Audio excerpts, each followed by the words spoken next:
Hi, this is Shana Meyerson with YOGAthletica in Los Angeles, California.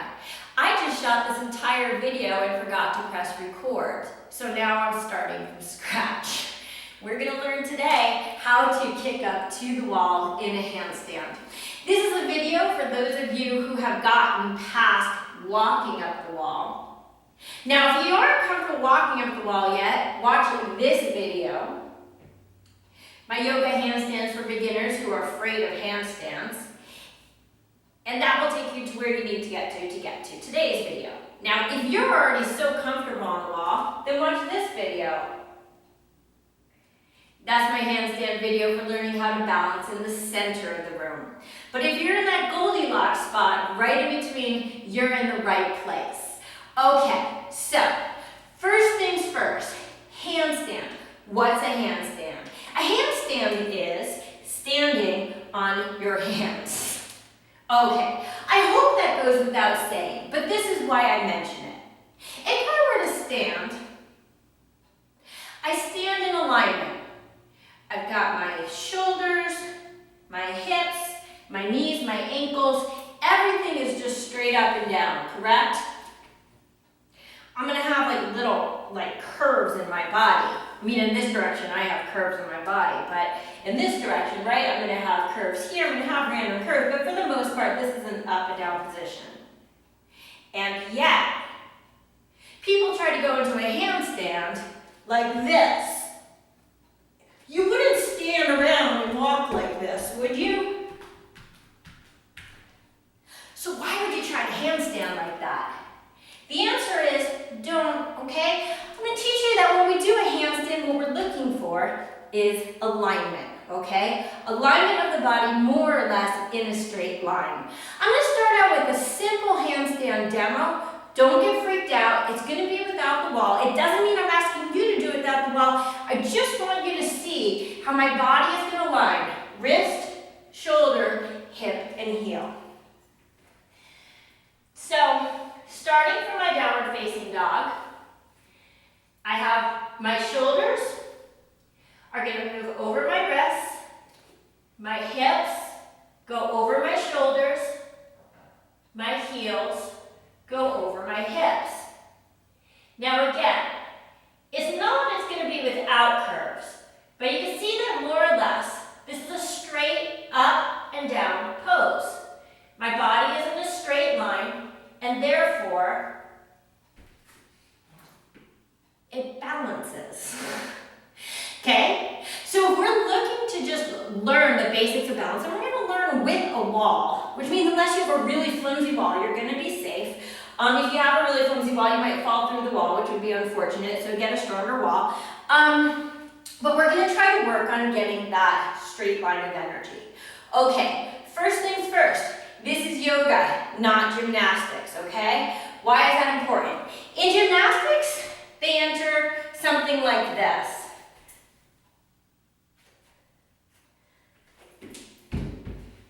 Right? So they have that really big, great flourishy part at the start, but really what it is a cheat, okay? They're cheating the momentum into the pose. So by standing up, they're just flinging themselves to the wall. We're not going to do that. We're going to be moving in control. Again, this is yoga. Yoga is a practice of control. So in yoga, we always start in downward facing dog, okay? Never from standing. In my down dog, I'm going to make sure that my middle fingers are facing forward or slightly outwards if you have wrist issues.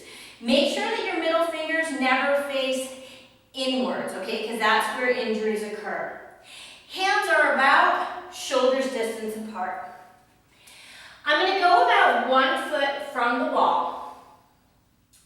I move forward so my shoulders are more or less over my wrists. This bottom leg, this is my spring leg.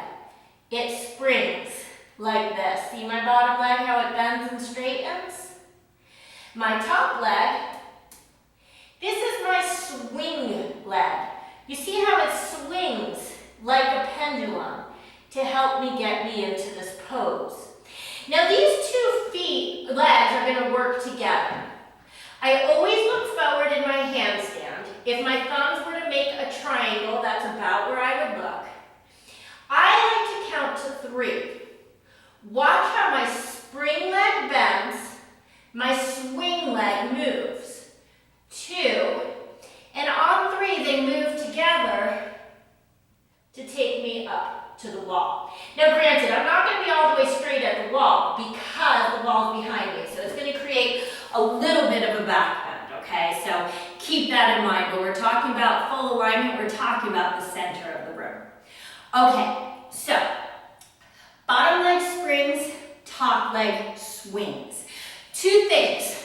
Bottom leg, you want to be on your tippy toes. Why? Well, let's just test out this theory. Keep your feet all the way flat, all the way flat. That means your heels, your toes, your balls, not your balls, the balls of your feet. Okay. Bend your knees, keep your feet all the way flat, and jump as high as you can.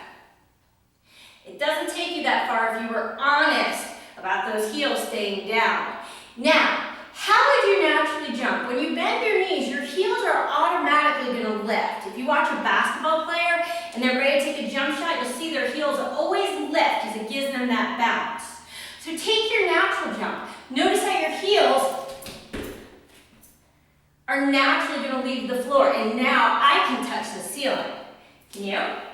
It doesn't matter. It has nothing to do with this pose other than the fact that if you're on your toes, you're going to get more spring. Okay? Second thing, top leg. Top leg is creating some sort of forward moving momentum. So when I'm doing this, I keep my leg off the floor, you see?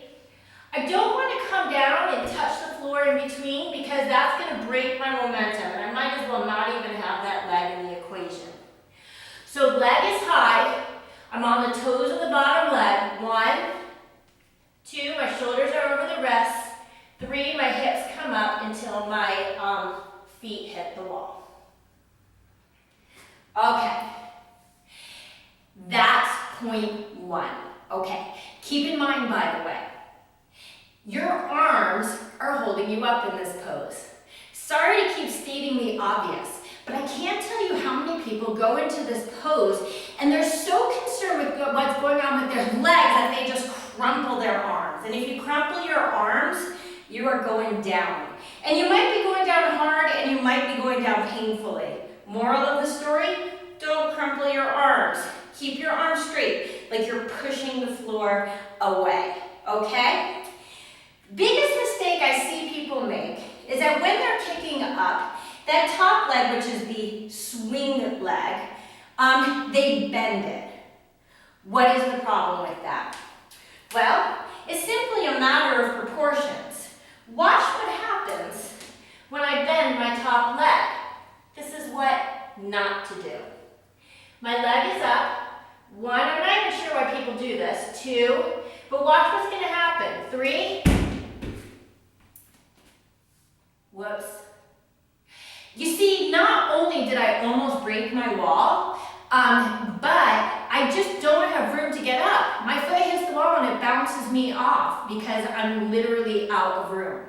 So top leg always remains straight. Okay.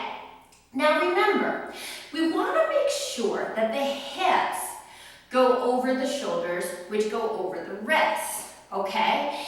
Doing a handstand is way more a function of what's going on in the hips than it is what's going on with the legs.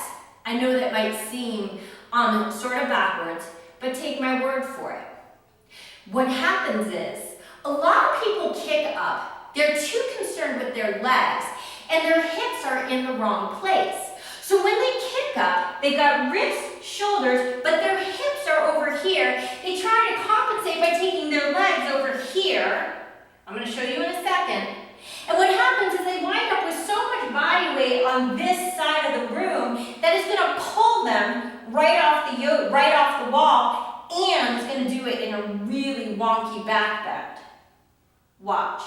So watch where my body weight resides when my hips don't go in place and I try to compensate with my legs.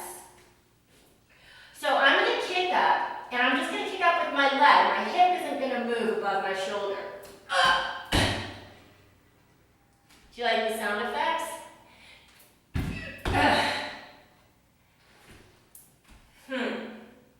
How weird, that didn't work. Why? Because A, the back bend, remember how I said you're not gonna walk around like this? Okay? That was the handstand equivalent of that. B, I have too much weight going this way. If I have too much weight going that way, there's no way for me to balance. Okay. Other things. Once you can get your hips in place, and again, remember this is about getting your hips in place, I want you to think about your top leg not reaching for the wall per se, but reaching for the ceiling. Why? Because when I reach for the wall, it encourages a back bend. But when I reach for the ceiling, it encourages length. So when I kick up, my leg is going to go high. Okay? Now, a mistake I see people make is they try to put their whole foot on the wall because they think it's going to be somehow more stable. How's this looking, guys? Oh. Again, mistake. When I put my whole foot on the wall, it does the opposite to stabilize my pose. It actually crunches up my spine, creates the back bend that I'm trying to avoid, and pushes my body weight away from the wall. Nonsense. I'm trying to stay on the wall, not push off the wall. So, instead of putting the soles of your feet on the wall, we're going to flex our feet as if you are standing on the ceiling. Now, I'm going to make the transition from the soles of the foot on the wall to heels so you can see the difference, what happens in my spine with just that little change. So if I were to kick up the way most people are and putting the soles of the feet on the wall, you see how wonky? Now I'm going to flex my feet and move them up the wall. You see how much that straightened me out? Again, there's always going to be a back bend when there's a wall behind me because I'm leaning backwards into a wall. But can you see how this is a lot more aligned than this? Yeah. I can definitely feel it in my body. Okay, so I'm not saying kick up and put your feet flat and then flex them. I'm saying jump up, have your feet flexing as if you are reaching for the ceiling, okay? Now, another thing to remember is that a handstand does not necessarily require that I have two legs vertical. It just requires that I have two legs off the floor, okay? I'd like us to get both of our feet to the wall, but do not rush that second leg, okay? If your top leg has not made it to the wall and you suddenly whip your second leg up, you're going to wind up falling down and you're going to wind up falling down hard. Watch. Here's a bad kick. I see this all the time. My hips don't go up, my leg, oh jeez. My leg isn't up, and so I try to compensate by bringing my second leg up. To what? My first leg isn't up there. So I gotta make sure that before my second leg comes up, my first leg has already arrived. So again, middle fingers forward, hands shoulders distance or slightly wider. I step in, so I'm in like the tiniest downward facing dog. Swing leg, spring leg. I look forward. I'm high on my tippy toes. My top leg is straight. 1, 2, I never drop my gaze. 3, hips over shoulders, 1 foot, 2 foot. See? And now I'm up against the wall. Now, the easier this becomes, you can move closer and closer to the wall to start to take out some of that back bend, right? So, I have a great video on core strength for handstand mastery that will really, really help you with this. Not just going up, but really coming down too. But as you get closer, you'll see that there will be less and less back bend. So here I am much closer. Okay, a lot less back bend. And then, if you want to make it all the way hard, take your fingertips to the wall. On this one, you have to drop your head, kick up. That one's a hard one. Sometimes you might wind up bouncing off the wall on this one. But in order to get all the way straight, you do have to drop your head, because if my head were to look forward,